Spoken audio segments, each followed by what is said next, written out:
자, 이슈를 들어봤으니까 이제 킥을 날려봐야죠. 이슈 킥, 그다음에 시장 킥. 네. 주식회사 플래처 김덕호 대표와 썬투자의 송범선 실장 함께합니다. 어서 오세요. 네, 고맙습니다. 네. 자, 앞에 또 킥을 날려주셨는데 유리기판, 반도체 유리기판이죠. 네.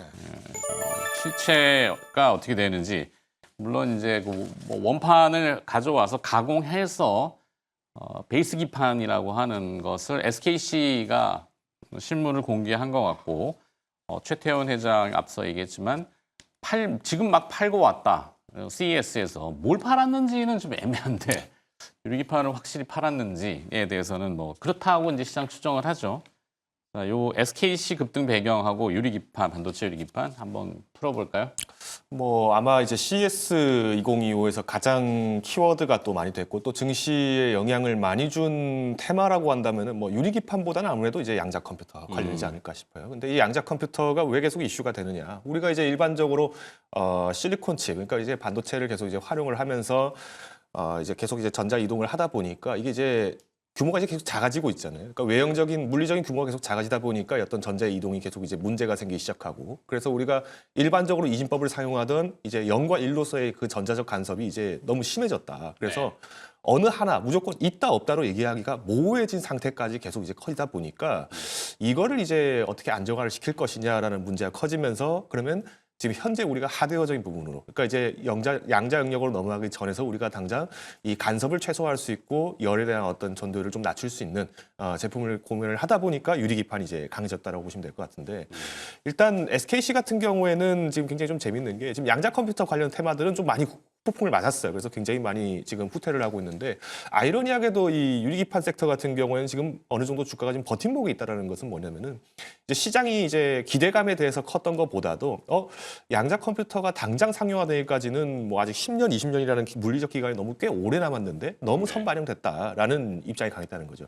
반면에 이제 유리기판 같은 경우는 CEO도 그랬고, 그렇죠. 저커버거도 네, 맞습니다. 그런 얘기, 양자컴에 대해서 조금 시간의 필요성 그렇죠. 얘기한 거죠. 아무래도 이제 IT를 가장 대표하는 또 두 인물이 또 이렇게 얘기를 하다 보니까 결국은 이제 AI 산업에서 이거 양자 컴퓨터 이거 아직 그냥 뜬구름 잡는 소리였나 이러면서 이제 좀 거품이 좀 조절됐다라고 좀 보신다면은 유리기판 같은 경우는 조금 예외라고 볼 수 있을 것 같아요. 그러니까 아직까지도 이제 유리기판이라는 자체가 뭐 문제점이 많다, 뭐 내구성도 문제가 되고 물리적 충격에 약하다 여러 가지 이슈들이 나오고 있기 때문에 뭐 유리기판주 같은 경우에 오래 버팀목을 갈 수 있는 경향은 결국은 저는 데이터 센터에 대한 이슈라고 저는 보고 있어요. 네.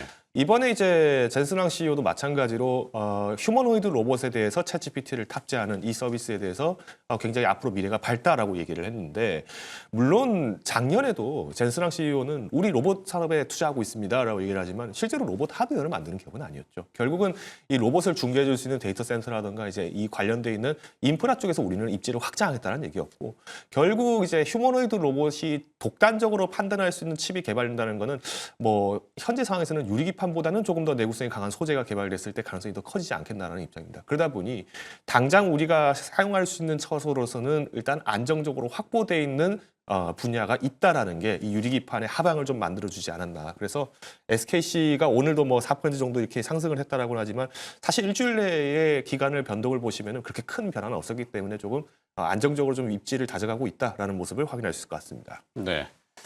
자, 뭐 유리기판, 반도체 유리기판 이렇게 뭐 검색해 보시면은 워낙 자료들은 많이 나와 있기 때문에 따로 뭐 얘기하기는 그렇지만 반도체 중간 기판 소재가 이제 유기 실리콘을 대체하는 뭐 그런 소재로 차세대 소재로 좀 주목을 받는다라는 거죠.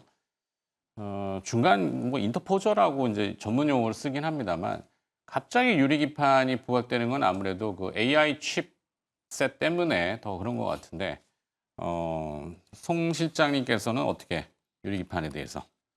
네, 유리기판이 지금 상당히 좀 주목을 받고 있고 정말 그 최태원 회장이 대단한 것 같습니다. 전면 일선에 서가지고 마케팅 영업을 하다 보니까 이런 점들을 좀 잘 활용할 수 있는 그런 재능이 있는 것 같아요, 확실히. 자, 그래서 이런 수면 아래에 있던 것들을 지금 들어 올리는, 물론 뭐 유리기판이 예전부터 말은 있었지만 회장이 직접 나서서 말하다 보니까 좀 더 신뢰가 가는 부분이 있겠고요. 다만 이런 기대감, 기대감이 좀 약간은 좀 이런 거 아닌가 이런 말들이 나오는데 사실 뭐 그런 점이 있습니다. 어느 정도. 왜냐하면은 이 상용화라는 문제와 지금 언제 되는지 이런 부분들이 좀 관건이 되겠는데 인텔에서는 이렇게 말을 했습니다. 2030년에 상용화가 가능할 것이다.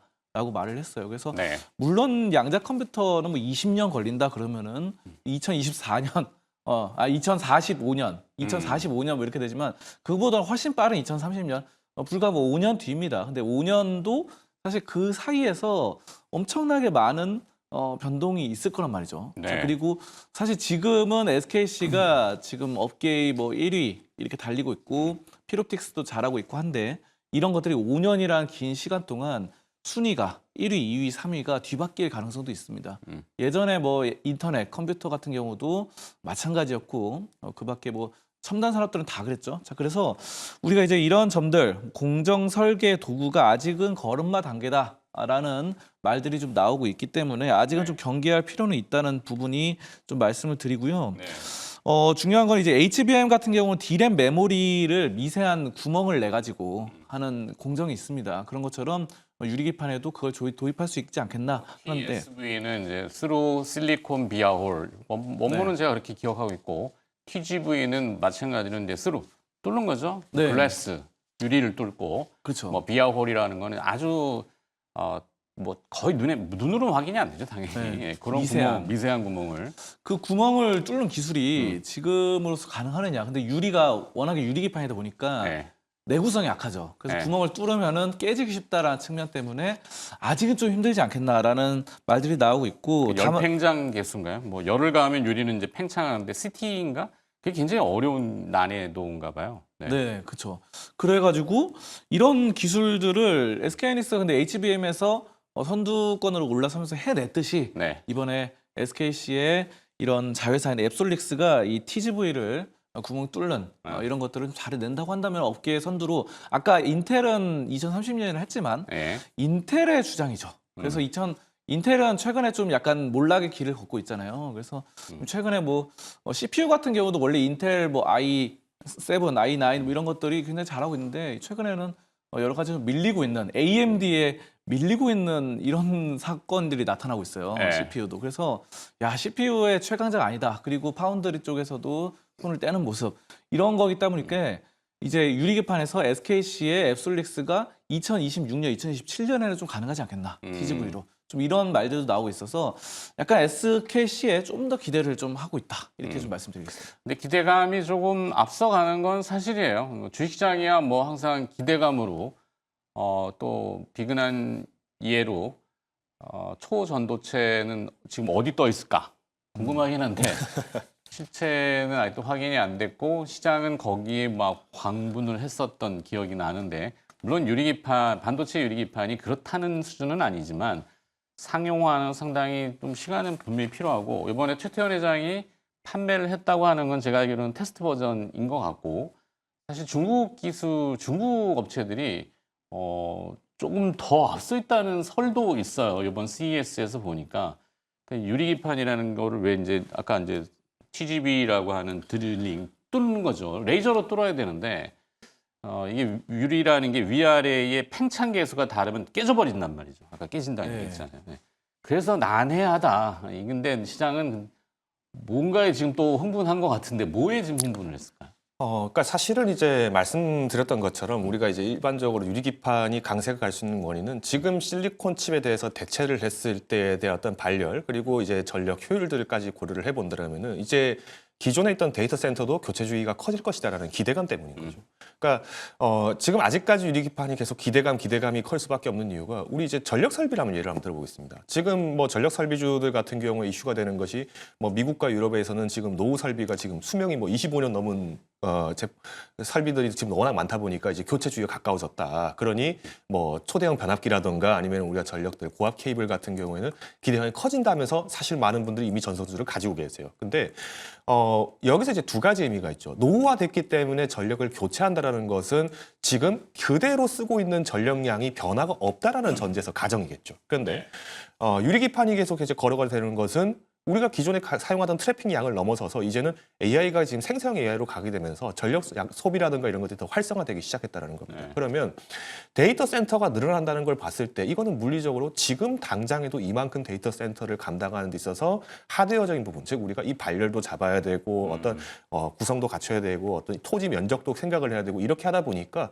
결국은 공간이 부족하다는 겁니다. 그러다 보니 이제 이 유리기판이라는 것이 가능성이 있다라면은 오히려 기존에 있는 그 공간을 더 효율적으로 쓸 것이다라는 얘기 때문에 유리기판이 거론된다는 겁니다. 네. 그래서 저도 아까 이제 실장님께서 말씀하셨던 것처럼 지금 우리가 유리기판주 같은 경우에는 사실 많은 종목들이 꽤나 거론이 되고 있어요. 그런데 굳이 만약에 어떤 한 종목을 보겠다라면은 일단 SKC를 벤치마크로 삼는 것이 네. 가장 좋지 않을까 기준점으로. 보고요. 그렇죠. 네. 다만 지금 이제 SKC가 한 2주 정도 주가가 잘 버텨주고 있어요. 그렇기 때문에 뭐 여기서 이제 다른 테마의 어떤 순환매들 이런 걸 좀 고려를 한다면 단기적인 차익은 좀 나올 수 있다고 보기 때문에 유리기판이기 때문에 무조건 올인을 하겠다 이런 생각들보다는 앞서 최임원님께서 말씀하셨던 것처럼 지금은 어느 정도 이 기대 가치에 대한 것에 긍정적으로 검토가 된 주가라고 본다면 이 순환매를 계속 노려낸다고 저는 보고 있어요. 그래서 뭐 잠깐 소개드렸던 뭐 데이터 센터, 전력 설비 뭐 이런 쪽으로 계속 꾸준하게 순환매가 돌고 있습니다. 다만 변동성이 좀 더 크고 매력이 좀 더 있는 것은 아직까지는 유리기판이 좀 더 강세지 않나라고 제 사견을 좀 덧붙이겠습니다. 근데 뭐 사실 유리라는 소재가 쓰이는 게 지금 반도체 유리기판 이슈긴 합니다만 오늘 뭐 2차 전지 쪽 살짝 뭐 반응이 있는 걸 봐서는 사실 그거죠. 이제 UTG라는 걸 들어봤잖아요. 울트라 신 글래스. 얇은 유리가 이제 휘는 거. 그래서 접는 폴더블 폰 뭐 아니면은 뭐 이 커브드. 그러면은 자동차의 디스플레이는 커브드. 유리가 휘어야 될 거 아니에요. 그죠? 뭐 플라스틱으로 할 수도 있겠지만 유리로 쓰는 뭐 디스플레이 이런 쪽으로 가다 보니까 이 유리가 아까 잘 깨지는 특성 때문에 면취라 그래서 열면취 용어가 좀 그렇죠. 저도 어설프게 들은 거예요.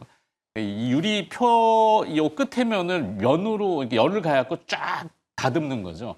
2차 전지 소재 업체들이 그렇게 하는 기술들이 있어서 이렇게 확장을 지금 하고 있는 건지 잘은 모르겠어요. 네. UTG 쪽 한번 가보면 너무 오반가? 그렇죠. 근데 그런 부분들이 이제 전장 산업 쪽에서 네. 좀 어느 정도 적용이 될 수 있는 부분들인데 이 유리 기판이란 거는 이제 일단은 반도체 소재. 네, 반도체 기판 쪽이다 보니까 좀 기판을 배경으로 해서 뭐 기존의 플라스틱 기판이라든가 아니면 PCB 뭐 이런 쪽으로 확장되다 보니까 아직은 전기차 쪽에다가 하기에는 약간 좀 어렵지 않을까. 좀 생각이 왜냐하면 듭니다. 자율주행이 지금 큰 이슈잖아요. 네. 뭐 중국 얘기 자꾸 들었는데 죄송합니다. 중국의 지금 자율주행 그 레벨이 거기는 지금 빨리빨리 열어준단 말이죠. 우리나라는 지금 정책이 막 정립이 안 돼 있는데 중국은 엄청나게 땅도 넓고 빨리 열고 미국만큼 열다 보니까 레벨 3 테스팅을 막 하고 있는데 일단은 자율주행이면 손이 자유롭잖아요. 그럼 뭐예요 거기서? 앞에 뭐 봐야 될 거 아니야, 그죠? 그러면 뭐 스마트폰 화면 보겠어요? 큰 화면을 보고 싶어 하겠어요. 그러니까 기술의 진보는 이 큰 화면 쪽인데 제가 그래서 이제 이 유리기판이 좀 더 버전업이 되면 반도체 소재도 있겠지만 디스플레이의 UTG 업체 또 지금 도인시스가 아마 상장하는 걸로 알고 있는데 그런 이슈들이 좀 되지 않을까? 그렇죠. 뭐 이제 여쭤본 거예요, 그냥. 네. 저도 잘 모르지만. 네. 그러니까 마찬가지입니다. 그러니까 지금 중국 같은 경우에는 사실 이런 어떤 유리 공정 같은 걸 이제 계속 강조를 하는 원인이 지금 말씀하셨던 것처럼 레벨 3 단계 자율주행을 가속화하는 것도 지금 전기차 시장을 지금 장악을 하려고 하다 보니까 네. 이제 나오는 현상이라고 좀 보시면 될 것 같습니다. 그래서 아마 실장님도 거기에 대해서는 뭐 마찬가지로 비슷한 의견을 좀 주실 것 같은데 아직 우리가 그 공정 자체에 좀 더 집중을 하기에는 일단 국내 기업이라는 점에서 좀 한계점 그리고 이 수출 포지션이 아직까지는 좀 불명하다는 거는 우리가 안고 가야 될 위험이기 때문에 그럴 거면 차라리 벤치마크 역할을 해주는 대장주를 좀 가는 게 좋지 않나라는 게 말씀드리고 싶습니다. 네. 하여튼 뭐 갑작스럽게 시장은 시장이니까 시장이 얘기하는 거는 반도체 유리기판, 소재, 장비 이쪽 라인업이 조금 빠르게 반응을 하고 있고 인구의 회자되니까 주가도 즉각적으로 움직이는 것 같습니다. 잠깐 달아봤고요. 두 번째 또 킥으로 가서 조선. 네, 조선으로 가볼까요? 뭐 이 매크로 이슈하고 붙이면은 좀 그런데 일단 우리 환율이 지금 상단이 좀 제한적이에요. 어제 달러 인덱스라는 DXY가 110을 잠깐 뚫었거든요, 미국에서. 물론 뭐 미국의 고용지표 때문에 국채 금리가 올라가지고 뭐 이런 이슈지만 하여튼 달러가 강해지면 원화는 약해지기 때문에 우리 환율도 같이 튀는데 오늘 밀려요. 이 누르는 수급이 국민연금하고 조선중공업 업체란 말이죠. 조선중공업 업체가 그냥 누를 수는 없어요.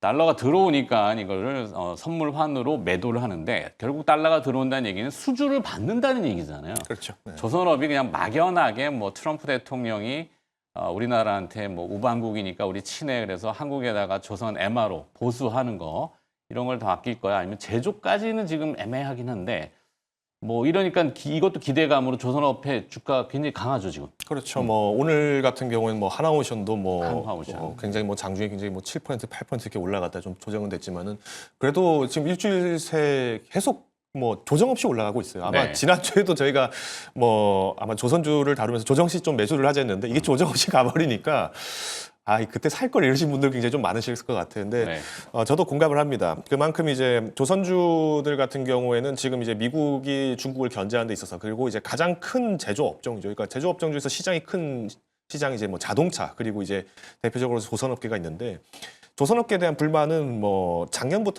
재작년부터 해서 계속 미국에 있는 금속노조 그리고 선박 조선업계 노조들이 계속 이제 상원과 하원에 투서를 보냈습니다. 그러다 네. 보니까 당시에 이제 트럼프 후보, 그러니까 당선인이 되기 전에 이제 후보 시절에서도 이 조선 문제 그리고 금속 노조 관련된 문제들을 이제 처리를 하겠다 얘기가 나왔었고 이 영향으로 지금 또 타격을 받은 나라 중 하나가 일본이에요. 네. 일본이 실제로 US 스틸을 인수를 하려다가 지금 미국 정부에서 제지를 가했잖아요. 이 말은 미국도 우리가 이제 자체적으로 금속 생산하고 우리가 제조 다 해먹겠습니다라고 얘기를 하고 있는 건데 사실 이 얘기를 막상 동맹국들이 입장을 들었을 때는 좀 불편하죠. 이거 그러면 우리는 미국에 수출 못하는 거 아니야? 이런 걱정이 난다는 건데 다행스럽게도 이제 선박건조법이 이제 발의가 되기 시작하면서 점점 이제 윤곽을 드러내기 시작하면서 국내에 있는 많은 조선주들이 좀 기대가 커진다라는 점을 본다라면은 저는 이제 당연히 조선주들을 뭐 지금도 좀 부담스러운 위치긴 합니다만은 이럴 때는 이제 전략을 어떻게 하느냐. 그러니까 과거에 우리가 조선주 잘 간 겁니다라고 얘기한 건 이미 1년 전부터도 계속 거론됐지만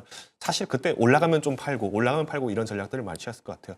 오히려 지금 주가가 높은데 내가 좀 사보고 싶다라고 하신다면은 원래 10% 담을 비중을 1%만 담는 거죠. 네. 그러니까 만약 이 트렌드가 계속 지속된다라고 하면은 올라갈 때마다 계속 1%씩만 계속 매수를 하시는 겁니다. 물론 큰 돈을 벌기에는 기회 놓친 거 아니냐라는 생각도 드시겠지만 당장에 우리가 지금 조선주가 튀어오른 게 지난 이제 11월 이후부터 해서 반등세가 환율이 부각이 되면서 많이 올라왔다는 점을 좀 감안해 보신다라면은 이거는 기술적인 매매 방식의 차이인 거지 우리가 섹터 자체를 의심하기에는 아직까지는 좀 어렵지 않나라는 제 의견입니다. 네.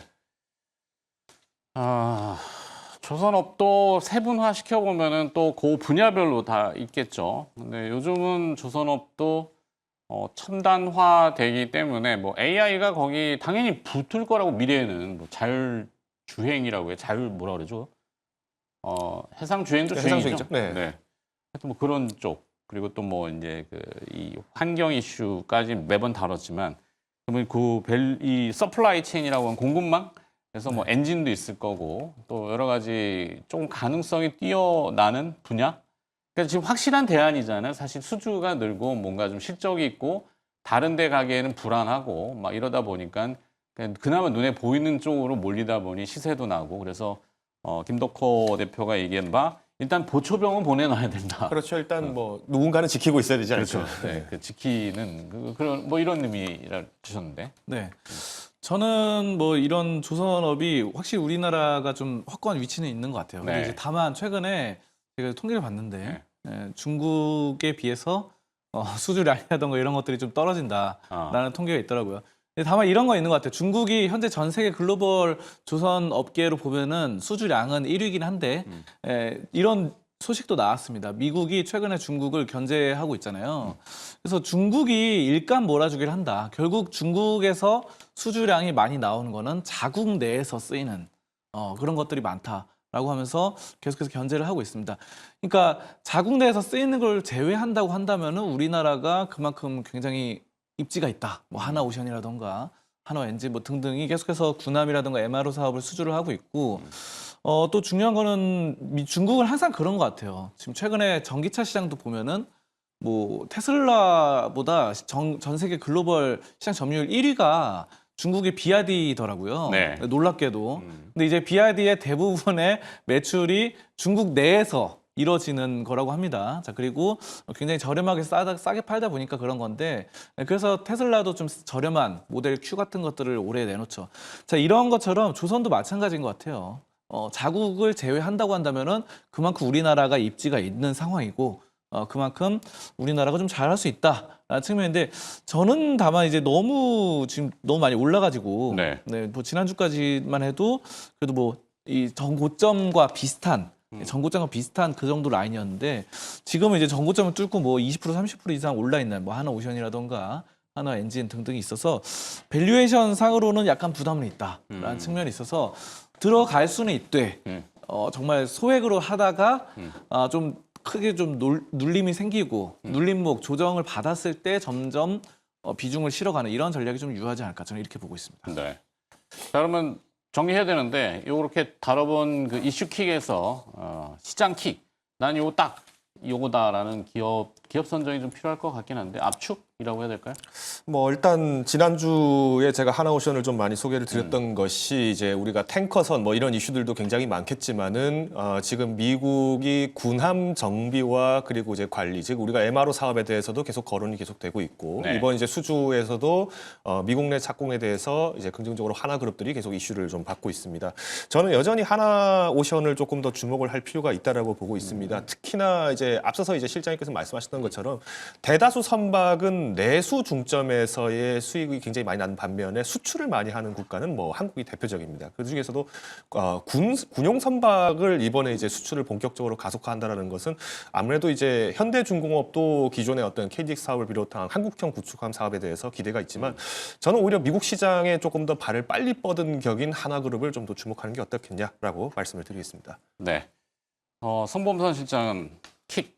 네, 저는 HD 한국조선해양을 뭐 현재 좀 괜찮다고 보고 있고, 네. 사실 뭐 이거는 주가의 그런 각도인데, 뭐 한화그룹들은 너무 많이 올랐기 때문에 그에 비해서는 HD 한국조선해양이 좀 완만한 상승률, 이런 점들을 좀 볼 수 있겠고, 그 밖에 다양하게 뭐 수소 암모니아 추진 운반선 이런 것들을 개발하면서 좀 전반적으로 잘해내고 있습니다. 그리고 이 종목 자체가 HD잖아요. 현대 쪽이다 보니까 네. 워낙에 좀 덩치가 크고 좀 안정적으로 움직이는 것들이 있습니다. 그래서 중대형 엔진이라던가 이런 엔진 발전, 그린 에너지 사업 부문, 태양광 셀 등등 다 잘하고 있어서 이런 점들에서 좀 약간은, 이건 흐름은 빠르지 않아요. 네. 흐름은 빠르지 않는데 좀 약간은 좀 보수적으로 안정적으로 해보고 싶다 한다면 HD 한국조선해양이 어떨까 이렇게 생각합니다. 좋습니다. 자, 이게 곰곰이 생각해 보면은 뭐 추리의 영역일 수도 있지만, 트럼프 대통령이 갑자기 왜 한국에다가 군용 선박 MRO, 그러니까 수리 보수를 핑계로 여기다 정박을 시켜놓으면은 중국을 견제하기 굉장히 좋죠. 그게 이제 구축함이 됐건 군함이 됐건 잠수함이 됐건 항공모함이 됐건, 그죠? 우리가 이렇게 뇌피셜을 살살 뭐 다 피셜이긴 합니다만은 아무래도 뭐 당장 운영 중인 함대가 있다 보니까 그렇죠. 뭐 기대는 뭐 클 수 있다라고 말씀드릴 수 같습니다. 자, 하여튼 생각을 해보면 상식에 다 통하는 것 같습니다. 썬투자의 송범선 실장과 주식회사 플래처 김덕호 대표가 시장킥, 이슈킥 함께해 주셨습니다. 고맙습니다. 맞습니다.